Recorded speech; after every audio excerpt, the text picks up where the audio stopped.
Assalamualaikum warahmatullahi wabarakatuh. Saya Lolita Sari akan melanjutkan pemaparan kita, pembahasan kita tentang pengantar kearsipan dari bukunya Sulistyo Basuki. Pada bab pertama, mengetahui atau memahami uh, uh, asal-usul dari arsip, yaitu berasal dari berbagai bahasa negara, misalnya dari bahasa Belanda, arsip, dan bahasa Inggris, archive. Di dalam di Indonesia ini, kata asal-usul arsip ini berasal dari Belanda, karena waktu itu Indonesia itu masih dijajah oleh Belanda. Kemudian prinsip-prinsip dari Belanda itu sampai saat ini masih dipakai oleh kearsipan di Indonesia. Belanda itu menganut dua prinsip dalam pengelolaan arsip, yaitu arsip dinamis dan arsip statis. Arsip dinamis di sini adalah arsip yang merupakan informasi terekam dari dalam berbagai bentuk, baik itu data digital maupun data fisik yang masih penggunanya masih sangat tinggi, dan kemudian melalui proses penilaian dan sebagainya, arsip yang dinamis ini berubah menjadi arsip statis yang kemudian yang kita kenal sebagai arsip bernilai sejarah. Nah, dalam bab 2 ini kita akan membahas tentang arsip sebagai informasi terekam. Sulistyo Basuki dalam bukunya itu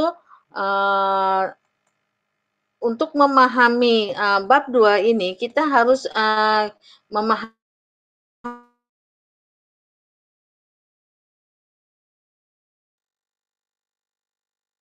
kenapa manusia itu selalu mengupayakan untuk merekam, dan adakah lembaga untuk menaungi atau menjaga hasil rekaman yang dibuat oleh manusia.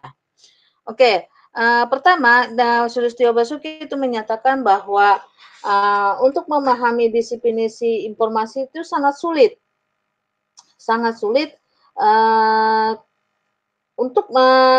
sulit karena berbeda persepsi para ahli untuk mendefinisikan tentang informasi itu sendiri. Untuk memahami informasi, di sini Sulistyo Basuki memberikan alur bermulanya, awal mulanya kenapa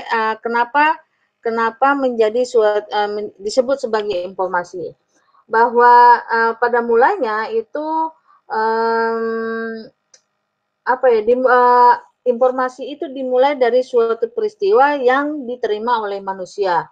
Kemudian peristiwa itu diwujudkan dalam bentuk simbol. Simbol ini bisa berupa disusun menurut peraturan dan konvensi yang mapan dan akan membentuk data. Nah, data ini kemudian bisa berbentuk kata, bilangan, atau simbol, dan kemudian dari yang diterima oleh manusia ini, dari mulai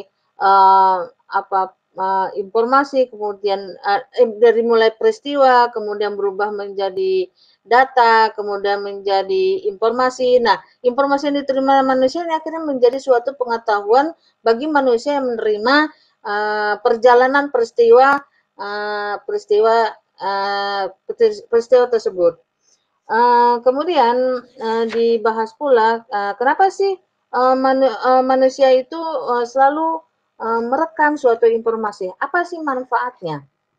Di sini disebutkan oleh Sulistyo Basuki ada 7 alasan manusia merekam informasi. Yang pertama adalah alasan pribadi. Jadi alasan pribadi ini contohnya misalnya manusia misalnya kita selalu suka dengan menulis di buku diari, di kertas-kertas dan sebagainya. Nah, itulah salah satu fungsi kita menulis di dalam kertas dan menyimpan itu, itulah manusia itu berusaha untuk merekam apa yang dia catat, apa yang dia tulis di dalam media kertas ataupun saat ini mungkin di eranya modern bisa menyimpannya catatannya melalui komputer, data komputer dan sebagainya dalam bentuk file-file. Nah, kemudian alasan kedua adalah alasan sosial. Alasan sosial ini di mana manusia ini selalu sifatnya manusia adalah berinteraksi sesama manusia. Artinya dia tidak berdiri sendiri, sehingga dalam melakukan interaksi sesama manusia, maka dia akan berhubungan, bermasyarakat. Nah, alasannya salah satunya contoh itu misalnya kita sebagai makhluk manusia itu melakukan suatu misalnya ikut dalam suatu kelompok, maka dibutuhkan ke biasanya dibutuhkan keanggotaan untuk mengetahui si A masuk kelompok mana, si B dan kelompok mana, atau misalnya dalam segi agama, misalnya agama Islam atau agama non Islam dan sebagainya. Misalnya dalam agama Kristiani, Suster Basuki mencontohkan keanggotaan di sebuah gereja akan menghasilkan rekaman berupa daftar jemaat, surat pemandian, surat pernikahan sebagai bukti anggota sebuah gereja dan keikutsertaan dalam ibadat dan sakramen. Nah, itulah alasan kedua atau adalah alasan sosial. Kemudian alasan ketiga adalah alasan ekonomis. Alasan ekonomis misalnya sebuah perusahaan menerima memperkerjakan pegawai dan kadang-kadang memecat pegawai. Semuanya memerlukan informasi terekam untuk pimpinan dan karyawan. Atau juga misalnya di alasan ekonomis itu misalnya data yang ada di bank. Biasanya itu biasanya ada dua helai, dua helai rekod.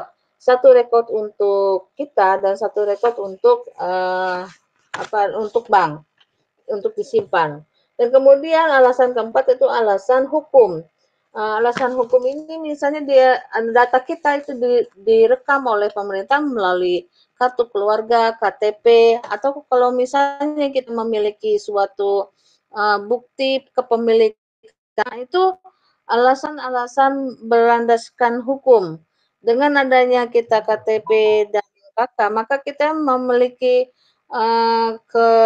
kekuatan hukum bahwa kita merupakan suatu negara warga negara tertentu dalam suatu negara.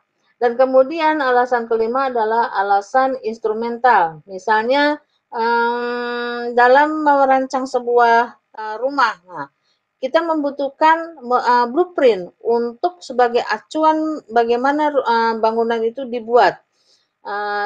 Misalnya blueprint yang dibuat oleh sebuah masjid misalnya. Nah, dengan adanya blueprint itu ketika misalnya masjid akan merubah suatu bentuk atau masjid mungkin mengalami kendala dalam perlistrikan untuk mengubah dan sebagainya, itu maka dengan mengacu kepada rekaman dalam bentuk blueprint itu lebih mudah dibanding misalnya tidak ada rekaman blueprintnya. Itu akan menimbulkan kesulitan ketika terjadi sesuatu dalam bangunan. Kemudian yang keenam itu adalah yang keenam adalah alasan simbolis. Misalnya alasan simbolis itu contohnya adalah ijazah yang kita dapati pada suatu perguruan tinggi di mana kita sudah menyelesaikan studi. Nah, itu alasan simbolis. Kemudian ketujuh adalah alasan pengembangan ilmu pengetahuan. Dan pengembangan ilmu pengetahuan ini bagaimana manusia itu dalam mengembangkan perekaman itu mengikuti teknologi informasi. Misalnya bentuk rekaman dahulu berbentuk manual, kemudian di era sekarang bisa berbentuk digital, bisa disimpan melalui cloud atau juga bisa melalui server-server yang aman yang disediakan oleh lembaga. Dan kemudian Kemudian setelah kita memahami apa makna dari manusia untuk melakukan rekaman, otomatis harus ada lembaga yang dapat dipercaya untuk melakukan pengelolaan, untuk melakukan uh, pengelolaan keamanan bagi informasi yang terekam. Di dalam buku Sulistabasif ini disebutkan ada 4 lembaga pengelola informasi terekam, misalnya Arsip Nasional, Perpustakaan, dan Museum. Tapi ada perbedaan-perbedaan di dalam lembaga keempat ini.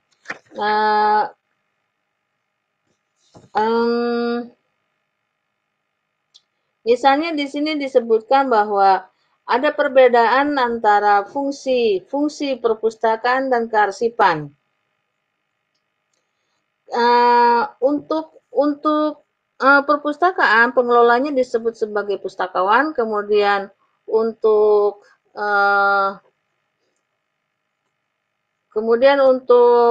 arsip, pengelolanya disebut sebagai arsiparis. Perbedaan keduanya ini, walaupun perpustakaan seringkali menyimpan bahan kearsipan dan manuskrip, fungsi utama perpustakaan ialah menyimpan dan menyediakan koleksi buku dan bahan tercetak lainnya.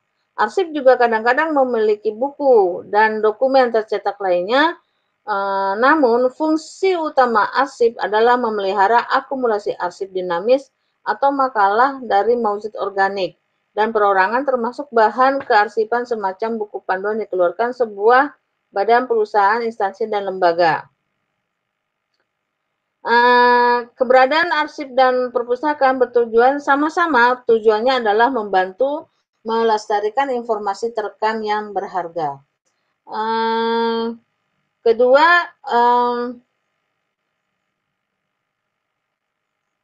Keduanya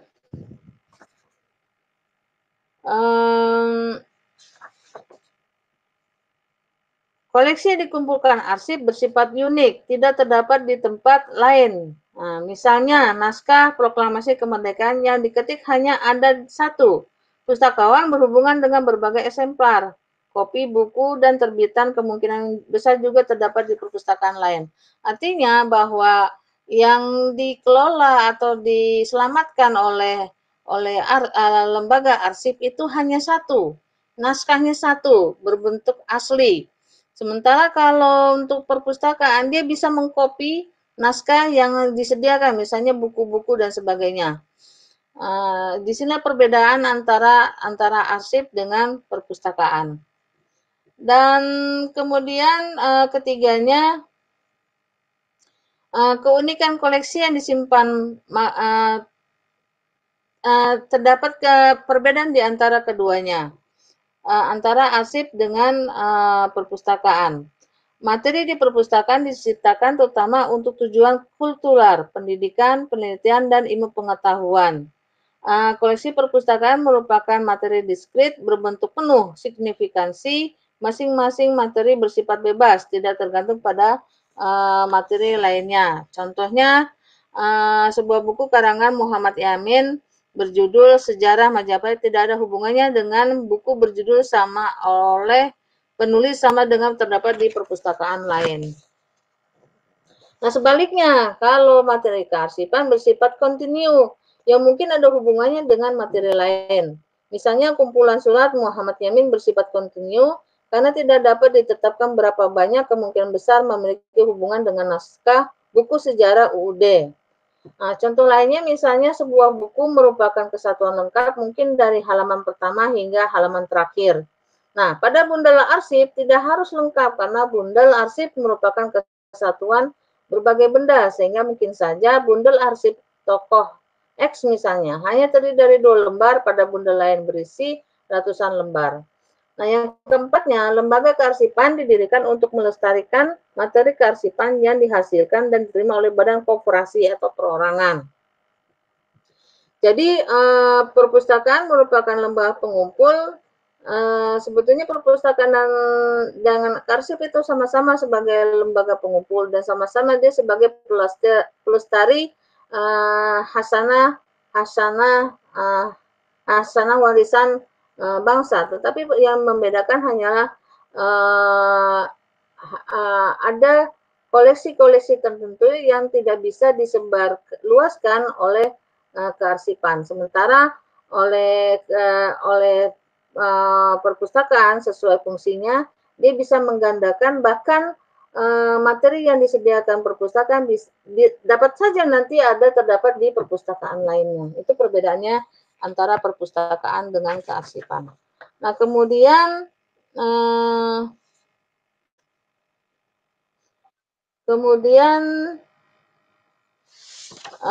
perbedaan antara arsip dengan museum. Menurut International Council of Museum, museum ialah sebuah lembaga permanen nirlaba yang melayani masyarakat dan perkembangannya dan terbuka bagi umum yang memperoleh, melestarikan, meneliti, mengkomunikasikan, dan memamerkan untuk keperluan kajian, pendidikan, dan kegembiraan bukti material dari manusia dan lingkungannya. Nah, perbedaannya yang pertama antara arsip dengan museum menyangkut media yang ditangani. Arsip menangani media yang lebih banyak berupa kertas dan media lain sebagai hasil kegiatan sebuah badan koperasi, sedangkan museum memusatkan pada materi bentuk artefak atau objek 3 dimensi yang asli merupakan bukti perkembangan umat manusia atau lingkungan hidup. Itulah perbedaan antara arsip dengan museum. Dan tadi ada perbedaan antara perpustakaan dan kearsipan. Walaupun pada prinsipnya ketiga lembaga ini, perpustakaan, kearsipan, museum, merupakan lembaga-lembaga yang menyelamatkan hasanah budaya bangsa yang dihasilkan oleh suatu negara.